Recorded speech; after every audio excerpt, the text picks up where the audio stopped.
आज शुबे चश्म का फैलाव, पंजाब भर में स्कूलों के लिए अलर्ट जारी। एजुकेशन डिपार्टमेंट ने सुबह भर की एजुकेशन अथॉरिटीज को मरासला जारी कर दिया।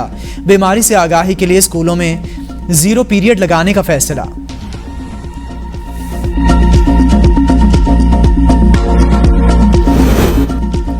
जमात इस्लामी का महंगाई के खिलाफ बलूचिस्तान के बाद सिंध में धरना देने का ऐलान। सिराजुल हक ने खिताब करते हुए कहा, हुक्मरानों के असासे बेचकर कर्ज उतारा जाए, अशराफिया के अकाउंट से पैसे निकाले जाएं, सबसे पहले टैक्स अशराफिया पर लगाया जाए। पाकिस्तान के तमाम माफियाज पीपल्स पार्टी, मुस्लिम लीग नून और PTI में हैं।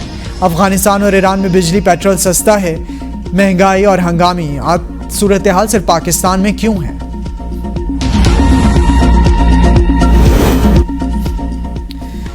गोल ही गोल, पाकिस्तान हॉकी टीम का एशियन गेम्स में फातिहाना आगाज, सिंगापुर को 11 गोल से शिकस्त। पाकिस्तान की जानिब से मोहम्मद अम्माद, अरबाज अहमद और अरशद लियाकत ने 2-2 गोल किए। सिंगापुर की टीम कोई गोल ना कर सकी।